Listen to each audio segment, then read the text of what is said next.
Tu vas bientôt découvrir les 5 choses à savoir pour t'en sortir dans un combat de rue, donc à la fin de cette vidéo, un choix s'opposera à toi. Pilule du gros lardon. Tu prends conscience de ces 5 choses, mais tu t'en bats les couilles. Après tout, les combats c'est que dans les films. Et donc, ce qui devait arriver, arriva. Tu te promènes un jour dans la rue avec ta meuf, une bande de gars vient l'embêter, et toi, t'es pas prêt. Tu te chies dessus, tu te renfermes dans ta carapace comme un cloporte, et tu regardes ta meuf se faire Aboubakaka. Pilule du berserker. Tu retiens ces 5 choses par cœur, car tu comprends que les combats de rue sont imprévisibles. Tu te prépares en regardant cette vidéo et en t'entraînant au combat. Non pas par envie de te battre, mais par besoin de savoir te défendre toi et les gens que t'aimes.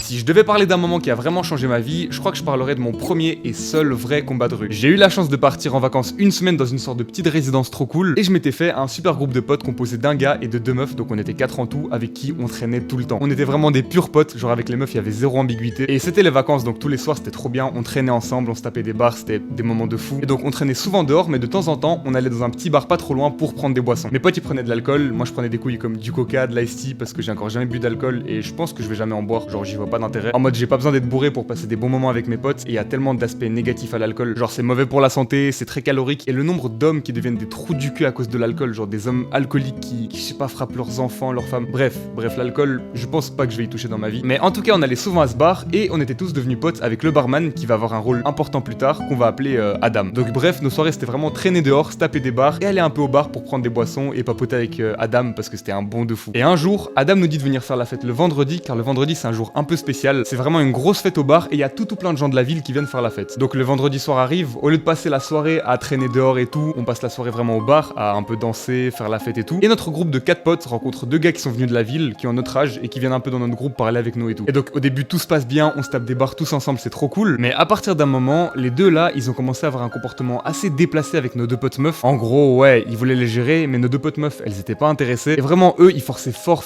et ils faisaient des remarques assez déplacées. Et donc moi et mon pote, on leur a dit d'arrêter, genre ils faisaient chier, on voulait juste passer une bonne soirée et tout et s'amuser. Sauf que eux, ils ont pas écouté, ils ont continué à faire des trucs déplacés, et du coup, à un moment, on leur a juste dit de se casser, tu vois. Et donc, bref, ils se sont cassés, ils ont réussi à gâcher une petite partie de la soirée, mais après, c'est bon, on a réussi à bien s'amuser et tourner la page. Et un moment, il est tard, c'est la fin de la soirée, et c'est le moment de rentrer chacun dans son petit bungalow. Et donc, on se dit tous à demain, et je commence à faire la route pour rentrer. Le chemin que je prends, c'est un petit chemin qui longe la mer, genre c'est vraiment super joli, c'est tout chill. Et sur mon chemin, t'as un sorte de beach bar avec plein de transats pour se poser pendant la journée. Et donc, je passe à côté, sauf que je vois qu'il y a quelqu'un qui est posé sur un des transats. C'est un gars, il est dans l'ombre comme ça, il est posé, il est sur son tel, et je crois qu'il est en train de scroller sur TikTok ou un truc comme ça. L'endroit est quand même un minimum éclairé, donc je le regarde, il me regarde, et on se reconnaît, c'est le gars de tout à l'heure. Et donc lui, il était encore énervé qu'on leur avait dit de se casser, mais c'était à raison, tu vois. Ils avaient vraiment eu un comportement relou, et il s'était permis de faire des trucs vraiment déplacés. Et donc il est fâché, il me voit, et il m'interpelle. Je sais plus exactement ce qu'il m'a dit, mais en gros, il m'a provoqué. Il m'a dit un truc en mode, ouais, devant les meufs, tu fais le bonhomme, tu fais le héros, mais à 2, t'es ma salope et tout. Et donc moi, je lui ai répondu que non, pas du tout. Je cherchais pas à faire le bonhomme, mais ils avaient vraiment fait des trucs déplacés, tu vois. Et lui, il est vraiment énervé, donc je le vois. Il se lève, il commence à marcher vers moi, dans ma direction, et je sais pas pourquoi, je m'y attendais pas du tout à ce moment-là. Je pense que j'étais encore un gros gamin, un gros bébé dans ma tête. J'étais pas du tout préparé, je m'y attendais pas du tout, mais il a envoyé une droite. Et donc là, tout est allé très vite, on s'est battu, on s'est échangé des coups. J'ai eu vraiment de la chance, j'avais un gros avantage sur lui. J'étais plus grand en taille, donc il avait plus de mal à toucher ma tête. Et donc, ouais, c'est vraiment allé très vite. Et a posteriori, je me dis qu'on a vraiment eu de la chance tous les deux, qu'on savait pas se battre. Genre vraiment gros, c'était honteux, on savait pas se battre, on frappait comme des merdes. Ce qui fait que au final, aucun de nous deux a été vraiment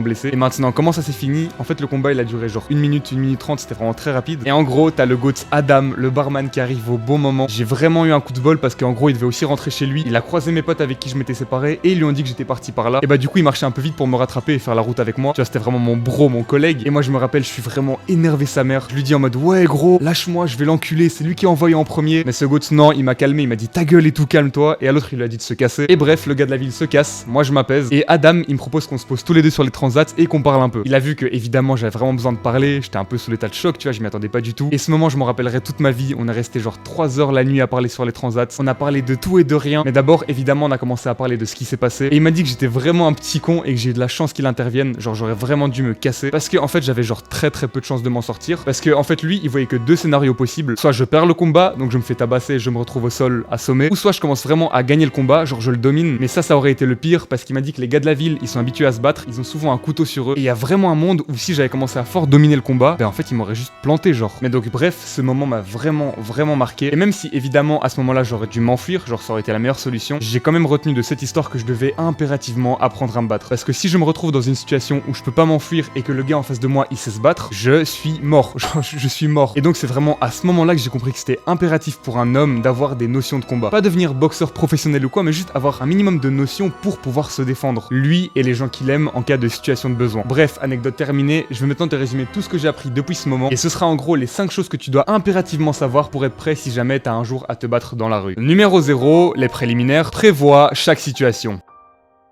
C'est vraiment la toute première étape et c'est un conseil que honnêtement j'ai vu nulle part ailleurs sur YouTube et ça peut paraître super autiste, de toute façon on l'est. J'aime bien utiliser le terme autiste un peu comme une blague mais en gros c'est pour dire qu'on est vraiment des neuils. Genre frère, on est putain de différents des autres gars. En mode on va pas trop en soirée, on boit pas d'alcool, on est là à regarder du putain de dev perso, on s'intéresse à essayer de faire de l'argent et tout assez tôt. Bref, mais du coup ouais, ce conseil peut paraître un peu autiste mais en gros quand t'es dans ta douche, dans le train, dans le bus, en train de te promener, réfléchis à l'avance à comment tu réagirais à chaque situation de conflit. En mode s'il se passe X et qu'il y a X personnes avec moi, comment est-ce que je réagis? Ça peut faire très con mais ça peut vraiment te sauver au moment voulu car t'auras déjà prévu la situation et donc tu sauras exactement comment réagir. Des exemples que moi j'ai fait c'est... Ouais, ok. Imagine t'es en train de te promener avec ta meuf et y a un mec là qui vous menace et qui vous demande vos affaires. Comment est-ce que tu réagis? Moi j'ai déjà réfléchi à mes petites étapes et je te les partage. Étape 1, du coup il vous menace, il demande vos affaires, et bah tu joues pas le héros. Tu donnes toutes tes affaires, ton tel, ton portefeuille, ton sac, tu donnes tout.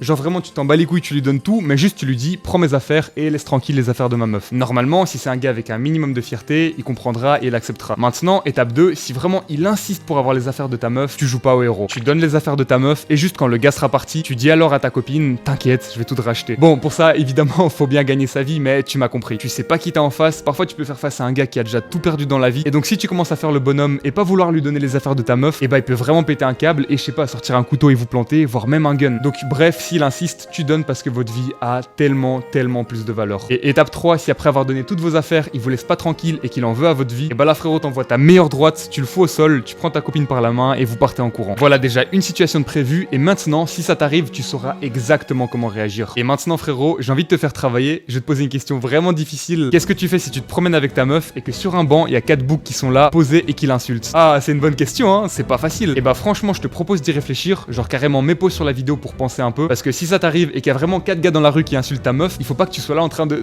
bégayer, de pas savoir quoi faire. Faut que t'aies de l'assurance et que tu saches exactement comment réagir. Donc limite, ce que je te propose, c'est de réfléchir un peu et après d'écrire ta réaction dans les coms, comme ça les autres peuvent la voir et toi aussi tu peux voir celle des autres. Comme ça t'as vu, on s'entraide mutuellement, on grind, etc. Et d'ailleurs, j'en profite pour te partager qu'on a un serveur Discord de BG Dev Perso. Il s'appelle la Taverne de Philax, c'est un endroit chill où on est là tous ensemble, on parle, on grind tous ensemble, on se donne des conseils, on parle de sujets Dev Perso, parfois même on bosse ensemble en appel. Donc la Taverne de Philax, viens nous rejoindre, viens parler avec nous. Le lien est dans la description. Maintenant le vrai numéro 1, apprends à te battre.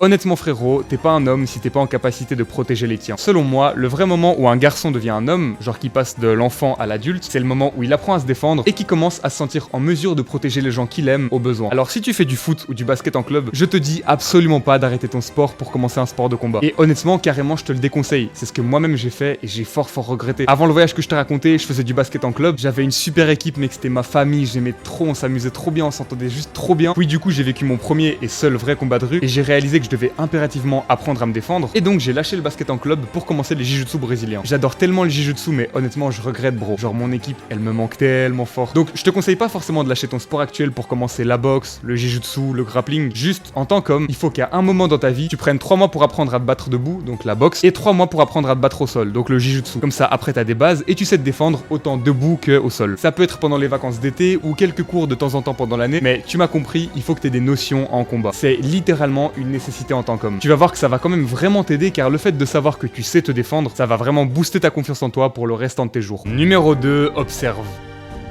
Alors, sois pas observateur tout le temps, évidemment, mais tu dois quand même être fort sur tes gardes quand c'est le soir ou que t'es dans un endroit potentiellement dangereux. Observe toujours un minimum ce qui se trouve autour de toi. Même si t'es pris dans une discussion super intéressante et que t'as envie de te focus à fond là-dessus, inconsciemment, surveille toujours un minimum ce qui se passe autour de toi. Quand t'es dans un endroit potentiellement dangereux, ne laisse jamais quelqu'un arriver sur ton côté ou derrière toi. Dans ces moments-là, fais toujours en sorte de regarder un petit peu toujours ce qui se passe autour de toi. Et encore une fois, évidemment, commence pas à prendre des prises d'informations tout le temps et à tourner la tête tout le temps comme ça, comme un gros trou du cul. T'auras vraiment l'air plus con qu'autre chose. Mais surveille toujours un minimum et retiens bien ça, garde toujours un œil sur tout et tout le monde. Numéro 3, évite le conflit.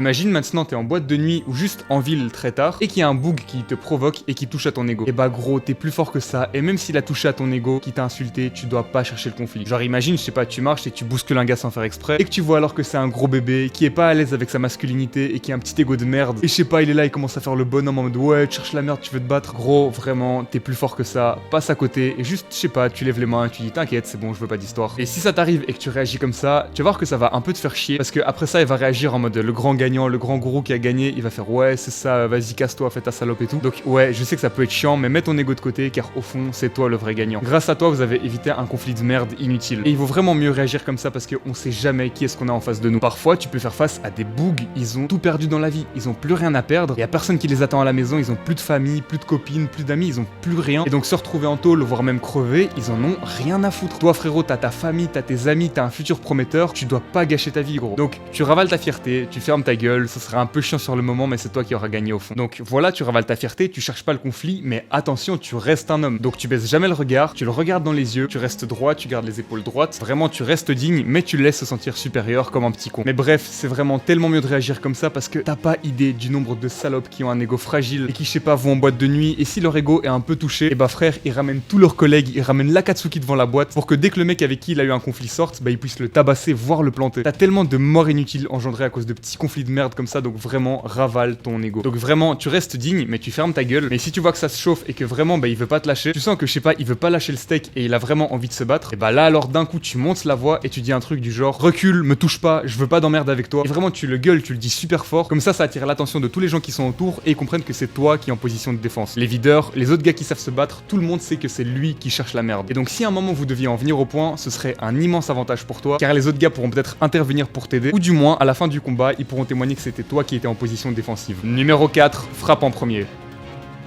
Si vraiment t'as plus le choix, que le mec s'avance beaucoup trop proche de toi, genre qu'il est à moins d'1 mètre de toi, et tu sens qu'il est là, il a envie d'envoyer, alors là, après tout ce que t'as fait pour éviter le conflit, juste envoie en premier. T'envoies une droite sur le menton, c'est le point le plus vulnérable. Ton but, c'est juste de le toucher en premier, et une fois, pas plus, juste pour le déstabiliser. Et numéro 5, fuis. Tu l'as touché, tu cours. Tu restes surtout pas. Pas de célébration, pas de je regarde ce qui se passe après. Juste, tu te casses parce que t'en sais rien, mais lui ou ses potes peuvent être armés. Et contre une arme, frérot, t'as beau avoir fait 10 ans de boxe, tu peux rien faire, t'es mort. Et donc, juste vraiment ce que tu fais, c'est que t'envoies en premier pour le déstabiliser et pour que ce soit toi qui frappe en premier. Et puis, tu te casses. Et honnêtement, c'est tellement ce que j'aurais dû faire lors de mon combat. Je sentais que le mec il voulait, genre, évidemment, tu vois, il se lève, il marche vers moi, il est énervé. J'aurais bêtement dû envoyer en premier, le déstabiliser et me tailler. Parce que là, c'est lui qui a frappé en premier, donc il a eu un avantage. Genre, honnêtement, sans mon frérot le barman, il y a un monde, aujourd'hui, je serais pas là à faire des vidéos. Genre, il y a un monde, j'aurais commencé à trop dominer le combat et ils m'auraient planté. Bref, mon frérot, ta vie n'a pas de prix. Si un gars cherche la merde avec toi, mets ton ego de côté et évite le conflit à tout prix. Et c'est seulement si t'as tout fait pour éviter le conflit et que tu sens que encore lui, il veut, et bah gros, j'ai envie de te dire, tu lui donnes ce qu'il recherche, tu lui envoies ta petite droite et tu te casses. Développe-toi tous les jours physiquement et intellectuellement. Abonne-toi pour faire route avec moi sur le chemin du dev perso. C'était Phil, je te fais des bisous et je te dis à la prochaine. Ou pas.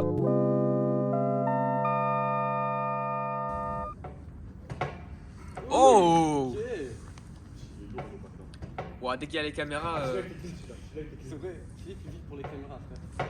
Gros, il le réussissait pas avant.